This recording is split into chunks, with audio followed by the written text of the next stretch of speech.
Foreign education ಯೋಚನೆ ಮಾಡ್ತಾ ಇದ್ದೀರಾ? ವಿಶ್ವದ 125ಕ್ಕೂ ಅಧಿಕ ಪ್ರಮುಖ ಯೂನಿವರ್ಸಿಟಿಗಳನ್ನ ಬೆಂಗಳೂರಲ್ಲೇ ಭೇಟಿ ಮಾಡೋ ಅವಕಾಶ ತಂದಿದೆ ಗ್ಲೋಬಲ್ ಡಿಗ್ರಿ ಸಂಸ್ಥೆ. Hotel Taj, MG road, Bengaluru. November 8 ಬೆಳಿಗ್ಗೆ 11 ಗಂಟೆಯಿಂದ ಸಂಜೆ 5 ಗಂಟೆವರೆಗೆ. ಎಂಟ್ರಿ ಫ್ರೀ ಇರುತ್ತೆ. ಫ್ರೀ ರಿಜಿಸ್ಟ್ರೇಷನ್ಗೆ ಈ ನಂಬರ್ಗೆ ಕಾಲ್ ಮಾಡಿ ಅಥವಾ ಡಿಸ್ಕ್ರಿಪ್ಷನ್ ಮತ್ತು ಪಿನ್ ಕಾಮೆಂಟ್ ನಲ್ಲಿರೋ ಲಿಂಕ್ ಚೆಕ್ ಮಾಡಿ. ನೋಕಿಯಾಗೆ ಬಂತು 8,000 ಕೋಟಿ ಹಣ. ಎನ್ವಿಡಿಯಾದಿಂದ ದಿಗ್ಗಜ ಕಂಪನಿಗೆ ಮರುಜೀವ. ಮತ್ತೆ ಮರುಕಳಿಸುತ್ತಾ ನೋಕಿಯಾ ವೈಭವ. ಅದೊಂದು ಕಾಲ ಇತ್ತು, ಎಲ್ಲರ ಕೈಯಲ್ಲೂ ನೋಕಿಯಾ ಫೋನ್ ಅಂದ್ರೆ ನೋಕಿಯಾ ಅನ್ನೋ ಹಾಗೆ ಫೇಮಸ್ ಆಗಿತ್ತು. ಆದ್ರೆ ಮಾರ್ಕೆಟ್ಗೆ ಟಚ್ ಸ್ಕ್ರೀನ್ ಲಗ್ಗೆ ಇಟ್ಟಿದ್ದೆ ತಡ ನೋಕಿಯಾ ಇತಿಹಾಸ ಸೇರಿದೆ. ಇವತ್ತಿನ ಮಕ್ಕಳಿಗೆ ಅಂಥದ್ದೊಂದು ಲೆಜೆಂಡರಿ ಫೋನ್ ಇತ್ತು ಅನ್ನೋ ಪರಿಚಯನೂ ಇಲ್ಲ. ಆದ್ರೆ ಈ ಎಐ ಯುಗದಲ್ಲಿ ಮತ್ತೆ ನೋಕಿಯಾ ತನ್ನ ಛಾಪು ಮೂಡಿಸಲು ಮುಂದಾಗಿದೆ. ಅಚ್ಚರಿ ಅನ್ನೋ ಹಾಗೆ ಎಐ ಜಗತ್ತಿನ ದೈತ್ಯ ಎನ್ವಿಡಿಯಾ ನೋಕಿಯಾದಲ್ಲಿ ಷೇರು ಖರೀದಿಸಿದೆ. $1 ಬಿಲಿಯನ್ ನೀಡಿ ಎನ್ವಿಡಿಯಾದ 2.9% ನೋಕಿಯಾ ಷೇರುಗಳನ್ನ ಬೈ ಮಾಡಿದೆ. ಇದರಿಂದ ದಶಕದಲ್ಲೇ ಮೊದಲ ಬಾರಿಗೆ ನೋಕಿಯಾ ಷೇರುಗಳು ಹಸಿರಾಗಿವೆ. ಎಐ ರೇಸ್ನಲ್ಲಿ ಎನ್ವಿಡಿಯಾ ಹೂಡಿಕೆ ನೋಕಿಯಾನ ಮತ್ತೆ ಉತ್ತುಂಗಕ್ಕೆ ಕಳಿಸುತ್ತಾ? ಹಾಗಿದ್ರೆ ನೋಕಿಯಾ ವೈಭವ ಮತ್ತೆ ಮರುಕಳಿಸುತ್ತಾ? ಎನ್ವಿಡಿಯಾದಂತ ದೈತ್ಯ ಕಣ್ಮೆರೆಯಾಗಿರೋ ನೋಕಿಯಾ ಮೇಲೆ ಹೂಡಿಕೆ ಮಾಡ್ತಿರೋದ್ಯಾಕೆ? ಎಐ ಯುಗದಲ್ಲಿ ನೋಕಿಯಾ ಮತ್ತೆ ಕಮ್ಬ್ಯಾಕ್ ಮಾಡುತ್ತಾ? ಎನ್ವಿಡಿಯಾ ಹೂಡಿಕೆ ಹಿಂದಿರೋ ಗುಟ್ಟೇನು? ಬನ್ನಿ ನೋಕಿಯಾ ಕುರಿತು ಆಗ್ತಿರೋ ಈ ದೊಡ್ಡ ಬೆಳವಣಿಗೆನ ಈ ವರದಿಯಲ್ಲಿ ನೋಡೋಣ. ನೋಕಿಯಾದಲ್ಲಿ ಎನ್ವಿಡಿಯಾಗೆ ಪಾಲು. ಹೌದು ಸ್ನೇಹಿತರೆ, ತನ್ನ ಅತ್ಯಾಧುನಿಕ ಚಿಪ್ಗಳಿಂದ ಎಐ ಲೋಕದಲ್ಲಿ ಕ್ರಾಂತಿ ಸೃಷ್ಟಿಸ್ತಿರೋ ಎನ್ವಿಡಿಯಾ ನೋಕಿಯಾದಲ್ಲಿ ಇನ್ವೆಸ್ಟ್ ಮಾಡಿದೆ. ಬರೋಬ್ಬರಿ $1 ಬಿಲಿಯನ್ ನೀಡಿ ಪ್ರತಿ ಷೇರಿಗೆ $6ನಂತೆ 16.6 ಕೋಟಿ ನೋಕಿಯಾ ಷೇರುಗಳನ್ನ ಖರೀದಿಸಿದೆ. ಅಂದ್ರೆ ಹತ್ರ 9,000 ಕೋಟಿ ಸುರಿದಿದೆ. ಡೀಲ್ ಪ್ರಕಾರ ಎನ್ವಿಡಿಯಾಗೆ ನೋಕಿಯಾದ 2.9% ಸ್ಟೇಕ್ ಹೋಗುತ್ತೆ. ಈ ಮೂಲಕ ಎನ್ವಿಡಿಯಾ ನೋಕಿಯಾದ 2ನೇ ಅತಿ ದೊಡ್ಡ ಪಾಲುದಾರ ಆಗಲಿದೆ. ಹೌದು, ಜಗತ್ತಿನ ಅತಿ ದೊಡ್ಡ ಚಿಪ್ ತಯಾರಕ ಕಂಪನಿ ನೋಕಿಯಾದ 2ನೇ ದೊಡ್ಡ ಮಾಲೀಕ ಆಗಲಿದೆ. ಈ ಸುದ್ದಿ ಬಂದಿದ್ದ ತಡ ಷೇರು ಮಾರ್ಕೆಟ್ನಲ್ಲಿ ನೋಕಿಯಾನ ಹಿಡಿಯೋರೇ ಇಲ್ಲ ಅನ್ನೋ ಹಾಗಾಗಿದೆ. ನ್ಯೂಯಾರ್ಕ್ ಸ್ಟಾಕ್ ಎಕ್ಸ್ಚೇಂಜ್ ನಲ್ಲಿ ನೋಕಿಯಾದ ಪ್ರತಿ ಷೇರಿನ ಬೆಲೆ $7 ತಲುಪಿದೆ. ಒಂದೇ ದಿನದಲ್ಲೇ ಸುಮಾರು 22% ಏರಿಕೆ ಕಂಡಿವೆ. ಸ್ನೇಹಿತರೆ, ಇದು ಇತಿಹಾಸ. ಕೊನೆ ಬಾರಿಗೆ 2016ರಲ್ಲಿ ನೋಕಿಯಾ ಷೇರುಗಳು ಈ ಪರಿ ಜಂಪ್ ಆಗಿದ್ವು. ಈಗ ಮತ್ತೆ 10 ವರ್ಷಗಳ ನಂತರ ಮೊದಲ ಬಾರಿಗೆ ಚೇತರಿಕೆ ಕಾಣ್ತಿವೆ. ಆದ್ರೆ ಇದ್ದಕ್ಕಿದ್ದಂತೆ ಎನ್ವಿಡಿಯಾ ನೋಕಿಯಾದಲ್ಲಿ ದುಡ್ಡು ಹಾಕ್ತಿರೋದ್ಯಾಕೆ? ಒಂದು ಕಾಲದಲ್ಲಿ ಫೋನ್ ಮಾರ್ಕೆಟ್ನ ಆಳ್ತಿದ್ದ ನೋಕಿಯಾ ಈಗ ಬೇರೆ ಕಂಪನಿ ಮುಂದೆ ಬೇಡುವಂತೆ ಆಗಿದ್ ಹೇಗೆ? ಇದರ್ಥ ಆಗ್ಬೇಕು ಅಂದ್ರೆ ಸ್ವಲ್ಪ ನಾವು 2 ಕಂಪನಿಗಳ ಹಿನ್ನೆಲೆ ತಿಳ್ಕೋಬೇಕು. ಬದಲಾಗಿದೆ ನೋಕಿಯಾ. ನೋಕಿಯಾದ ಇತಿಹಾಸಕ್ಕೆ ಬರೋದಾದ್ರೆ ಹಿಂದೆ ವಿಡಿಯೋ ಮಾಡಿದ್ವಿ. ಅದರಲ್ಲಿ ನೋಕಿಯಾ ಬೆಳೆದು ಬಂದ ಇತಿಹಾಸ, ಯಾಕೆ ಪತನ ಕಾಣ್ತು ಅಂತ ಡೀಟೇಲ್ ಆಗಿ ಎಕ್ಸ್ಪ್ಲೇನ್ ಮಾಡಿದ್ದೇವೆ. ಇನ್ನೂ ಸಂಕ್ಷಿಪ್ತವಾಗಿ ಹೇಳಬೇಕು ಅಂದ್ರೆ ನೋಕಿಯಾ ಲಾಸ್ ನಲ್ಲಿದ್ದಾಗ ತನ್ನ ಸ್ಟ್ರಾಟಜಿ ಚೇಂಜ್ ಮಾಡ್ತು. 2011ರಿಂದ ಈ ಕಡೆ ತನ್ನ ಮೊಬೈಲ್ ಯೂನಿಟ್ ಅನ್ನ ಮೈಕ್ರೋಸಾಫ್ಟ್ಗೆ ಸೇಲ್ ಮಾಡಿದ್ರು. ಈ ಮೊದಲು ಟೆಲಿಕಮ್ಯುನಿಕೇಶನ್ ವಿಭಾಗದಲ್ಲಿ ಮೊದಲಿನಿಂದಲೂ ಪ್ರೆಸೆನ್ಸ್ ಹೊಂದಿದ್ರು. ಆದ್ರೆ 2015ರಲ್ಲಿ ಅಲ್ಕಾಟೆಲ್ ಲುಸೆಂಟ್ ಎಂಬ ಫ್ರೆಂಚ್ ಕಂಪನಿಯನ್ನ ಅಕ್ವೈರ್ ಮಾಡಿಕೊಳ್ತಾರೆ. ಇದರಿಂದ ನೋಕಿಯಾಗೆ ಬೆಲ್ ಲ್ಯಾಬ್ ಅನ್ನೋ ಕಂಪನಿ ಮೇಲೆ ಹಿಡಿತ ಸಿಗುತ್ತೆ. ಈ ಅಲ್ಕಾಟೆಲ್ ಲುಸೆಂಟ್ ಕಂಪನಿ ಬೆಲ್ ಲ್ಯಾಬ್ನ ಮಾತೃ ಸಂಸ್ಥೆಯಾಗಿರುತ್ತೆ. ಈ ಬೆಲ್ ಲ್ಯಾಬ್ ಬಗ್ಗೆ ಹೇಳಬೇಕು ಅಂದ್ರೆ ಇದನ್ನ ಕಂಪನಿ ಅನ್ನೋದಕ್ಕಿಂತ ಲ್ಯಾಬ್ ಅಂದ್ರೆ ಸೂಕ್ತ. ಯಾಕಂದ್ರೆ ಬೆಲ್ ಲ್ಯಾಬ್ ಬಳಿ ನೆಟ್ವರ್ಕ್ ಹಾರ್ಡ್ವೇರ್ ಮಾಡೋದ್ರಲ್ಲಿ ತುಂಬಾ ಎಕ್ಸ್ಪೀರಿಯನ್ಸ್ ಇದೆ. ಜೊತೆಗೆ ತುಂಬಾ ದೊಡ್ಡ R&D ಲ್ಯಾಬ್ ಇದೆ. ಹಲವಾರು ಪೇಟೆಂಟ್ ಹಾಗೂ ಟೆಲಿಕಮ್ಯುನಿಕೇಷನ್ಸ್ ಅಂಡ್ ನೆಟ್ವರ್ಕಿಂಗ್ ಟೆಕ್ನಾಲಜಿಯ ಲೈಸೆನ್ಸ್ ಕೂಡ ಪಡ್ಕೊಂಡಿದೆ. ಈಗ ಇವೆಲ್ಲ ನೋಕಿಯಾ ಪಾಲಾಗಿವೆ. ನೋಕಿಯಾ ಈ ಲೈಸೆನ್ಸ್ ಹಾಗೂ ಪೇಟೆಂಟ್ ಮೇಲೆ ಈಗಲೂ ತುಂಬಾ ರಾಯಲ್ಟಿ ಪಡೆಯುತ್ತೆ. ದೊಡ್ಡ ದೊಡ್ಡ ನೆಟ್ವರ್ಕ್ ಕಂಪನಿಗಳಿಗೆ ನೋಕಿಯಾ ಕಾಂಪಿಟೇಷನ್ ಕೊಡ್ತಿದೆ. Ericsson, Hawaii and Samsung network ಜೊತೆಗೆ ಸ್ಪರ್ಧೆ ಮಾಡ್ತಿದೆ. ಈಗ ನೋಕಿಯಾ ವಿಶ್ವದ ಟಾಪ್ 3 ಟೆಲಿಕಾಂ ಉಪಕರಣ ತಯಾರಕರಲ್ಲಿ ಒಂದಾಗಿದೆ. ಭಾರತದ ಏರ್ಟೆಲ್, ಜಿಯೋ, ವೊಡಾಫೋನ್ ಸೇರಿ ವಿಶ್ವದ ಹಲವು ಕಂಪನಿಗಳಿಗೆ ತನ್ನ ಉಪಕರಣಗಳನ್ನ ಸಪ್ಲೈ ಮಾಡುತ್ತೆ.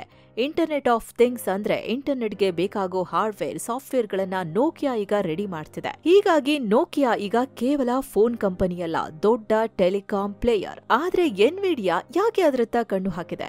ಇದರ್ಥ ಆಗೋದಕ್ಕೆ ಸ್ವಲ್ಪ ಅದರ ಹಿನ್ನೆಲೆ ತಿಳ್ಕೋಬೇಕು. ಇನ್ನು ವರದಿಯಲ್ಲಿ ಮುಂದುವರಿಯುವ ಮುನ್ನ 7 ಸೈನ್ಸ್ ಟೂರಿಸಂ ಕಂಪನಿ ಕಾಶಿ ಅಯೋಧ್ಯೆಗೆ ಮತ್ತೊಂದು ಟ್ರಿಪ್ ಆಯೋಜನೆ ಮಾಡಿದೆ. ಬೆಸ್ಟ್ ಪ್ರೈಸ್ $39,500 ಮಾತ್ರ. Kashi Ayodhya Triveni Sangam Gaya Bodh Gaya 4 night 5 days trip ಇದು.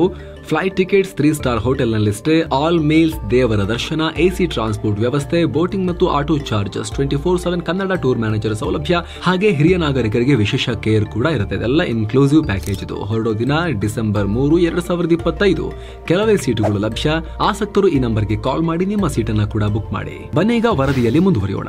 ಎನ್ವಿಡಿಯಾ ಯಾರು? ಎನ್ವಿಡಿಯಾ ಬಗ್ಗೆ ಸ್ವಲ್ಪ ಹಿನ್ನೆಲೆ ಹೇಳೋದಾದ್ರೆ, ಇದು ಮೂಲತಃ ಒಂದು ಗೇಮಿಂಗ್ ಕಂಪನಿ. 1993ರಲ್ಲಿ ಎನ್ವಿಡಿಯಾ ಶುರುವಾಗಿತ್ತು. ಜೆನ್ಸೆಂಗ್ ಹ್ವಾಂಗ್ ಇದರ ಫೌಂಡರ್ ಹಾಗೂ ಈಗಿನ ಸಿಇಒ. ಮೊದಲು ಕಂಪ್ಯೂಟರ್ಗಳಿಗೆ ಗ್ರಾಫಿಕ್ ಕಾರ್ಡ್ ಮಾಡೋಕೆ ಶುರು ಮಾಡಿದ ಎನ್ವಿಡಿಯಾ ಬೇಗ ಪಾಪ್ಯುಲರ್ ಆಯಿತು. 1999ರಲ್ಲಿ ತಮ್ಮ ಐಪಿಒ ಲಾಂಚ್ ಮಾಡಿ NASDAQ ಎಕ್ಸ್ಚೇಂಜ್ನಲ್ಲಿ ಲಿಸ್ಟಿಂಗ್ ಆಯಿತು. 2006ರಲ್ಲಿ CUDA ಅಂತ ಲಾಂಚ್ ಮಾಡಿದ್ರು. CUDAನಲ್ಲಿ CPU ಜೊತೆಗೆ GPUನಲ್ಲೂ ಪ್ರೋಗ್ರಾಮ್ ರನ್ ಮಾಡಬಹುದಾಗಿತ್ತು. ಅಂದ್ರೆ ಅಲ್ಲಿವರೆಗೂ ಕಂಪ್ಯೂಟರ್ CPUಗೆ ಒಂದೇ ಟಾಸ್ಕ್ ಕೊಡಬಹುದಿತ್ತು. ಆದ್ರೆ ಈ CUDA ಬಂದ ಬಳಿಕ CPU ಜೊತೆಗೆ GPU ಕೂಡ ಅದರ ಪ್ಯಾರಲಲ್ ಆಗಿ ಕೆಲಸ ಮಾಡ್ತಿತ್ತು. ಹೀಗಾಗಿ ಗೇಮಿಂಗ್ ಮತ್ತು ಗ್ರಾಫಿಕ್ಸ್ ಕ್ಷೇತ್ರದಲ್ಲಿ ಎನ್ವಿಡಿಯಾ ಟಾಪ್ ಕಂಪನಿ ಆಗಿತ್ತು. ಆದ್ರೆ 2010ರ ನಂತರ GPUಗಳಿಂದ LLMಗಳನ್ನ ಟ್ರೈನ್ ಮಾಡಬಹುದು ಅಂತ ಗೊತ್ತಾಯ್ತು. ಇದರಿಂದ AI ಕ್ಷೇತ್ರದಲ್ಲಿ ದೊಡ್ಡ ಕ್ರಾಂತಿ ಆಯ್ತು. ಅಲ್ಲಿ ತನಕ ಕೇವಲ ಗೇಮಿಂಗ್ ಕಂಪನಿಯಾಗಿದ್ದ ಎನ್ವಿಡಿಯಾ ಡಾಟಾ ಸೆಂಟರ್ AI ರಿಸರ್ಚ್ಗಳಲ್ಲಿ ಬಳಕೆಯಾಗೋದಕ್ಕೆ ಶುರುವಾಗಿದೆ. ಈಗ 2025ರಲ್ಲಿ ಪ್ರತಿ ಡೇಟಾ ಸೆಂಟರ್ಗಳಲ್ಲಿ ಎನ್ವಿಡಿಯಾ ಗ್ರಾಫಿಕ್ ಕಾರ್ಡ್ ಬಳಕೆಯಾಗುತ್ತೆ. ಓಪನ್ AI, ಗೂಗಲ್, ಮೆಟಾದಂತ ದೈತ್ಯ ಕಂಪನಿಗಳು ಎನ್ವಿಡಿಯಾ ಮೇಲೆ ಅವಲಂಬಿತವಾಗಿವೆ. ಮೋಸ್ಟ್ ವ್ಯಾಲ್ಯೂಯಬಲ್ ಕಂಪನಿಗಳ ಸಾಲಿನಲ್ಲಿ ಎನ್ವಿಡಿಯಾ ಗೂಗಲ್, ಆಪಲ್ ಬೀಟ್ ಮಾಡಿ ಮೊದಲ ಸ್ಥಾನಕ್ಕೇರಿದೆ. 2025ರಲ್ಲಿ ಎನ್ವಿಡಿಯಾ ಮೊದಲ $5 ಟ್ರಿಲಿಯನ್ ಕಂಪನಿಯಾಗಿದೆ. ಎನ್ವಿಡಿಯಾ ಒಟ್ಟು ಆಸ್ತಿ ಜರ್ಮನಿ, ಇಂಡಿಯಾ, ಜಪಾನ್ ದೇಶಗಳ GDPಗಿಂತ ಹೆಚ್ಚಿದೆ. ಸೊ ಅಲ್ಲಿಗೆ ಒಬ್ರು ಟೆಲಿಕಾಂ ದಿಗ್ಗಜ, ಮತ್ತೊಬ್ರು AI ಚಿಪ್ಗಳ ಚಾಂಪಿಯನ್. ಈಗ ಇಬ್ರು ಸೇರಿ ಏನ್ ಮಾಡೋಕೆ ಹೊರಟಿದ್ದಾರೆ? ಈ ಡೀಲ್ ನಿಂದ ಇಬ್ರಿಗೂ ಏನ್ ಲಾಭ ಅಂತ ಕೇಳಿದ್ರೆ, ಇನ್ನು ಸ್ನೇಹಿತರೆ ಒಂದು ಚಿಕ್ಕ ರಿಮೈಂಡರ್, ಮಸ್ತ್ ಮಗ ಪ್ರೀಮಿಯಂ ಮೆಂಬರ್ಶಿಪ್ ಶುರುವಾಗಿದೆ. ದಿನಕ್ಕೆ ₹1ಗಿಂತ ಕಮ್ಮಿ ದರದಲ್ಲಿ ನೀವು ಕೂಡ ಮೆಂಬರ್ ಆಗಬಹುದು. ಮೆಂಬರ್ಸ್ ಓನ್ಲಿ ಎಕ್ಸ್ಕ್ಲೂಸಿವ್ ವಿಡಿಯೋಸ್ ಅಲ್ಲಿ ಬರ್ತಾ ಇದಾವೆ. ಲೈವ್ ಇಂಟರಾಕ್ಷನ್ಸ್ ಕೂಡ ಮೆಂಬರ್ಸ್ಗೆ ಸಿಗ್ತಾ ಇದೆ. ಆ ವಿಡಿಯೋಸ್ಗೆ ನಮ್ಮ ಚಾನೆಲ್ ಕಡೆಯಿಂದ ನಾವು ಹಾಕೋ ಎಕ್ಸ್ಟ್ರಾ ಯಾವುದೇ ಆಡ್ಸ್ ಇರೋದಿಲ್ಲ. ಇದರಿಂದ ಜೊತೆಗೆ ನೀವು ತಗೊಳ್ಳೋ ಈ ಒಂದು ಮೆಂಬರ್ಶಿಪ್ ನಿಂದ ನಾವು ಇನ್ನೂ ಉತ್ತಮ ಗುಣಮಟ್ಟದಲ್ಲಿ ಕೆಲಸ ಮಾಡೋಕೆ ನೀವು ನಮಗೆ ಶಕ್ತಿ ಕೊಟ್ಟಂತೆನೂ ಆಗುತ್ತೆ. ಆಂಡ್ರಾಯ್ಡ್ ಯೂಸರ್ಸ್ ಜಾಯಿನ್ ಬಟನ್ ಮೂಲಕ ವಿಡಿಯೋ ಕೆಳಗಡೆ ಜಾಯಿನ್ ಆಗಬಹುದು. ಆಪಲ್ ಯೂಸರ್ಸ್ ಡಿಸ್ಕ್ರಿಪ್ಷನ್ ಮತ್ತು ಪಿನ್ ಕಾಮೆಂಟ್ ಅನ್ನ ಮಿಸ್ ಮಾಡದೆ ಚೆಕ್ ಮಾಡಿ. ಬನ್ನೀಗ ವರದಿಯಲ್ಲಿ ಕಂಟಿನ್ಯೂ ಮಾಡೋಣ. ಇಬ್ಬರಿಗೂ ಭರ್ಜರಿ ಲಾಭ. ಎಸ್ ಸ್ನೇಹಿತರೆ, ಈ ಒಪ್ಪಂದದಿಂದ ಇಬ್ಬರಿಗೂ ಲಾಭ ಇದೆ. ಎನ್ವಿಡಿಯಾ ಹಾಗೂ ನೋಕಿಯಾ ಬೇರೆ ಬೇರೆ ಕ್ಷೇತ್ರಗಳಲ್ಲಿ ಇಬ್ಬರು ಬಲಿಷ್ಠರು. ಎನ್ವಿಡಿಯಾ ಗ್ರಾಫಿಕ್ ಕಾರ್ಡ್, ಚಿಪ್ಸ್ ಹಾಗೂ ಓಪನ್ AI-ನಂತ ಡಾಟಾ ಸೆಂಟರ್ಗಳಿಗೆ ಕಾರ್ಡ್ ಪೂರೈಕೆ ಮಾಡಿದ್ರೆ, ನೋಕಿಯಾ ಟೆಲಿಕಮ್ಯುನಿಕೇಷನ್ ಕ್ಷೇತ್ರದಲ್ಲಿ ಸ್ಟ್ರಾಂಗ್ ಆಗಿದೆ. ಮೊಬೈಲ್ ಮ್ಯಾನುಫ್ಯಾಕ್ಚರಿಂಗ್ನಲ್ಲಿ ಲಾಸ್ ಅನುಭವಿಸಿದ ನಂತರ ತನ್ನ ಗಮನವನ್ನ ಟೆಲಿಕಮ್ಯುನಿಕೇಷನ್ ಕ್ಷೇತ್ರದತ್ತ ತಿರುಗಿಸಿದೆ. ಈಗ ಎನ್ವಿಡಿಯಾ ಅದೇ ಟೆಲಿಕಮ್ಯುನಿಕೇಷನ್ ಸೆಕ್ಟರ್ಗೆ ಕಾಲಿಡಲು ನೋಕಿಯಾದಲ್ಲಿ ಇಂಟ್ರೆಸ್ಟ್ ತೋರಿಸುತ್ತದೆ. ಎನ್ವಿಡಿಯಾ ಇಲ್ಲಿ ಹೊಸ ಮಾರುಕಟ್ಟೆಗೆ ಕೈ ಹಾಕಿದೆ. ನೆಟ್ವರ್ಕ್ ಸ್ಟೇಷನ್ಗಳಲ್ಲಿ ಬಳಕೆಯಾಗೋ ರೇಡಿಯೋ ಆಕ್ಸೆಸ್ ನೆಟ್ವರ್ಕ್ RAN ನಲ್ಲಿ ನೋಕಿಯಾ ಎನ್ವಿಡಿಯಾ ಚಿಪ್ ಬಳಕೆ ಮಾಡಲಿದೆ. ಈ RAN ಅಂದ್ರೆ ಏನು ಅಂತ ಸಿಂಪಲ್ ಆಗಿ ನೋಡೋದಾದ್ರೆ, ಎಂಡ್ ಯೂಸರ್ ಡಿವೈಸಸ್ ಅಂದ್ರೆ ನೀವು ನಿಮ್ಮ ಮೊಬೈಲ್ಗಳಲ್ಲಿ ರೇಡಿಯೋ ಸಿಗ್ನಲ್ ಮೂಲಕ ಕನೆಕ್ಟ್ ಮಾಡೋದು RAN ಕೆಲಸ. ಅದರಲ್ಲಿ ಸಣ್ಣ ಮೈಕ್ರೋ ಕಂಟ್ರೋಲ್ಗಳು ಇರುತ್ತೆ. ಅವುಗಳನ್ನ ಮ್ಯಾನೇಜ್ ಮಾಡೋದಕ್ಕೆ ಈ ಎನ್ವಿಡಿಯಾ ಚಿಪ್ ಬಳಕೆ ಆಗಲಿದೆ. ಇದರಿಂದ ಎನ್ವಿಡಿಯಾ ಚಿಪ್ಗಳ ಬೇಡಿಕೆ ಇನ್ನೂ ಹೆಚ್ಚಾಗಲಿದೆ. ಮೊದಲು ಡಾಟಾ ಸೆಂಟರ್ಗಳಿಗಷ್ಟೇ ಚಿಪ್ ಪೂರೈಕೆಗೆ ಸೀಮಿತವಾಗಿದ್ದ ಎನ್ವಿಡಿಯಾ ಈಗ ನೆಟ್ವರ್ಕ್ ಆಪರೇಟಿಂಗ್ಗಳಿಗೆ ಕೂಡ ಚಿಪ್ ತಯಾರು ಮಾಡಲಿದೆ. ಬಳಿಕ ಈ ರ್ಯಾನ್ಗಳಲ್ಲಿ AI ಚಿಪ್ ಬಳಕೆ ಹೆಚ್ಚಾದಂತೆಲ್ಲ ನೋಕಿಯಾ ಬಿಟ್ಟು ಬೇರೆ ಕಂಪನಿಗಳಿಗೆ ಎನ್ವಿಡಿಯಾ ಚಿಪ್ಗೆ ಬೇಡಿಕೆ ಇಡಬಹುದು. ಸದ್ಯಕ್ಕೆ 6G ಟೆಕ್ನಾಲಜಿ ಅಭಿವೃದ್ಧಿ ಹಂತದಲ್ಲಿದ್ದು, ಮುಂಬರೋ ದಿನಗಳಲ್ಲಿ AI ನೇಟಿವ್ ನೆಟ್ವರ್ಕ್ ಡಿಸೈನ್ ಮಾಡೋದು ಅಗತ್ಯವಾಗುತ್ತೆ. ಆದರೆ 6G ಅಂತ ನೆಟ್ವರ್ಕ್ಗಳಲ್ಲೇ AI ಬಳಕೆ ಹೆಚ್ಚಾಗಲಿದೆ. 6G ಟೆಕ್ನಾಲಜಿಯನ್ನ AIಗೆ ಸೂಟ್ ಆಗೋ ತರನೇ ಡಿಸೈನ್ ಮಾಡಬೇಕಾಗುತ್ತೆ. ಅದಕ್ಕಾಗಿ ಈಗ್ಲಿಂದಲೇ ಮಾರ್ಕೆಟ್ ಮೇಲೆ ಇನ್ಫ್ಲುಯೆನ್ಸ್ ಮಾಡೋದು ಎನ್ವಿಡಿಯಾ ಲೆಕ್ಕಾಚಾರ. ಒಟ್ನಲ್ಲಿ ಹೇಳೋದಾದ್ರೆ, ಎನ್ವಿಡಿಯಾ ತನ್ನ ಮಾರ್ಕೆಟ್ ಜಾಸ್ತಿ ಮಾಡ್ಕೊಳ್ಳೋಕೆ ಟೆಲಿಕಮ್ಯುನಿಕೇಷನ್ ಕ್ಷೇತ್ರಕ್ಕೆ ಕಾಲಿಟ್ಟಿದೆ. ಟೆಲಿಕಮ್ಯುನಿಕೇಷನ್ ಕ್ಷೇತ್ರ ಮೊದಲು ಹಾರ್ಡ್ವೇರ್ ಮೇಲೆ ಡಿಪೆಂಡ್ ಆಗಿತ್ತು. ಈಗ AI ಡಿಪೆಂಡೆನ್ಸಿ ಜಾಸ್ತಿ ಆಗುತ್ತೆ ಅನ್ನೋದು ಎನ್ವಿಡಿಯಾ ನಂಬಿಕೆ. ಇನ್ನು ನೋಕಿಯಾಗೆ ಏನ್ ಲಾಭ ಅಂತ ನೋಡಿದ್ರೆ ಸ್ವಲ್ಪ ಅಚ್ಚರಿಯಾಗುತ್ತೆ. ಎನ್ವಿಡಿಯಾದ $1 ಬಿಲಿಯನ್ ಹೂಡಿಕೆ ನೋಕಿಯಾಗೆ ಒಂಥರ ವರ. ಸ್ಮಾರ್ಟ್ಫೋನ್ಗಳನ್ನ ಕಡೆಗಣಿಸಿ ಕೈ ಸುಟ್ಕೊಂಡಿರೋ ನೋಕಿಯಾ AI ರೇಸ್ನಲ್ಲಿ ಹಿಂದೆ ಉಳಿಬಾರದು ಅಂತ ಡಿಸೈಡ್ ಮಾಡಿದೆ. ಎನ್ವಿಡಿಯಾದ ಹಣದಿಂದ AI ಕ್ಷೇತ್ರಗಳಲ್ಲಿ ನೋಕಿಯಾ ಸಂಶೋಧನೆ ಹಾಗೂ ತನ್ನ R&D ಹೆಚ್ಚಿಸಿಕೊಳ್ಳಲಿದೆ. AI, ಕ್ಲೌಡ್, RAN ಮತ್ತು 6G ಅಭಿವೃದ್ಧಿಗೆ ನೋಕಿಯಾ ಹೂಡಿಕೆ ಮಾಡಬಹುದು. ನೋಕಿಯಾಗೆ ಹೆಚ್ಚಿನ ಅಭಿವೃದ್ಧಿ ಮಾಡಲು ಫಂಡ್ ಸಿಕ್ಕ ಹಾಗಾಯ್ತು. ಡೀಲ್ನಿಂದ ನೋಕಿಯಾಗೆ ದೊಡ್ಡ ಲಾಭ ಅಂದ್ರೆ ತಪ್ಪಾಗ್ಲಿಕ್ಕಿಲ್ಲ. ಯಾಕಂದ್ರೆ ಎನ್ವಿಡಿಯಾ ಈಗಾಗಲೇ ಎಐ ಕ್ಷೇತ್ರದಲ್ಲಿ ತುಂಬಾ ಸಂಶೋಧನೆ ಮಾಡಿದೆ. ನೋಕಿಯಾಗೆ ಎನ್ವಿಡಿಯಾದ ಎಐ ಹಾರ್ಡ್ವೇರ್, ಸಾಫ್ಟ್ವೇರ್ ಎಕೋಸಿಸ್ಟಮ್ಗೆ ಎಂಟ್ರಿ ಟಿಕೆಟ್ ಆಗಲಿದೆ.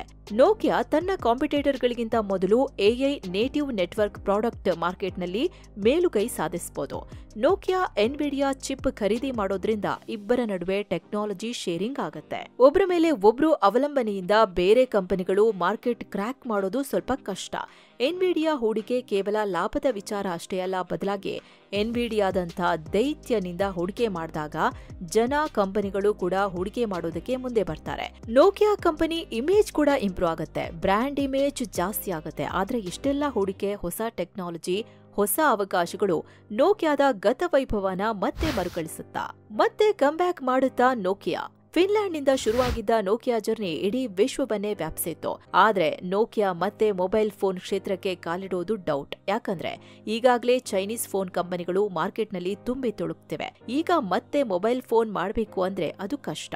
ಈಗೇನು ಮಾರ್ಕೆಟ್ನಲ್ಲಿ ಫೋನ್ ನೋಡ್ತೀವಲ್ಲ, ಅದು ಒರಿಜಿನಲ್ ನೋಕಿಯಾ ಕಂಪನಿ ತಯಾರಿಸಿರಲ್ಲ. ಬದಲಾಗಿ ನೋಕಿಯಾದ ಹಳೆ ಕಾರ್ಮಿಕರು ಸೇರಿ ಹುಟ್ಟುಹಾಕಿರೋ ಸಂಸ್ಥೆ HMD ಫೋನ್ಗಳನ್ನ ತಯಾರು ಮಾಡುತ್ತೆ. HMD ಮೈಕ್ರೋಸಾಫ್ಟ್ನಿಂದ ನೋಕಿಯಾ ಫೋನ್ ಮಾಡೋ ಲೈಸೆನ್ಸ್ ಹಾಗೂ ರೈಟ್ಸ್ ಖರೀದಿಸಿ ಫೋನ್ ರೆಡಿ ಮಾಡ್ತಿದೆ. ಆದ್ರೆ ಒರಿಜಿನಲ್ ನೋಕಿಯಾ ಸಂಸ್ಥೆ ಫೋನ್ ರೆಡಿ ಮಾಡಲ್ಲ. ಆದ್ರೆ ನೋಕಿಯಾ ಟೆಲಿಕಮ್ಯುನಿಕೇಶನ್ ನೆಟ್ವರ್ಕ್ನಲ್ಲಿ ತುಂಬಾ ಮುಂದೆ ಹೋಗಿದೆ. ನೋಕಿಯಾ ಕಂಪನಿ ಲಾಸ್ನಲ್ಲಂತೂ ಇಲ್ಲ. ಯಾಕಂದ್ರೆ 2024ರಲ್ಲಿ ನೋಕಿಯಾ 2 ಬಿಲಿಯನ್ ಯೂರೋ ಲಾಭ ಗಳಿಸಿದೆ. ಅಂದ್ರೆ 17,000 ಕೋಟಿ ಪ್ರಾಫಿಟ್ನಲ್ಲಿದೆ. ಇನ್ನು ನೋಕಿಯಾ ಎಐ ರೇಸ್ನಲ್ಲಿ ಹಿಂದೆ ಉಳಿಬಾರ್ದು ಅಂತ ಎನ್ವಿಡಿಯಾ ಜೊತೆ ಡೀಲ್ ಮಾಡ್ಕೊಂಡಿದೆ. ಹೋದ ಬಾರಿಯಾದ ತಪ್ಪು ಆಗ್ಬಾರ್ದು ಅಂತ ಪ್ರತಿಸ್ಪರ್ಧಿಗಳು ಕಣಕ್ಕೆ ಇಳಿಯೋ ಮುಂಚೆಯೇ ನೋಕಿಯಾ ಕಣಕ್ಕಿಳಿದಿದೆ. ಸೊ ಫ್ರೆಂಡ್ಸ್, ಇದಾಗಿತ್ತು ನಿಮ್ಮೆಲ್ಲರ ಬಾಲ್ಯದ ಕುರುಹು ಆಗಿದ್ದ ನೋಕಿಯಾ ಈಗೇನಾಗಿದೆ. ಎಐ ದೈತ್ಯ ಎನ್ವಿಡಿಯಾ ನೋಕಿಯಾದಲ್ಲಿ ಯಾಕೆ ಇಂಟ್ರೆಸ್ಟ್ ತೋರಿಸುತ್ತದೆ ಅನ್ನೋದನ್ನ ತಿಳಿಸೋ ಪ್ರಯತ್ನ. ನಿಮಗೆ ಈ ವರದಿ ಇಷ್ಟ ಆಗಿದ್ರೆ ಲೈಕ್ ಮಾಡಿ, ಶೇರ್ ಮಾಡಿ, ಮತ್ತೆ ಸಿಗೋಣ. ಧನ್ಯವಾದ.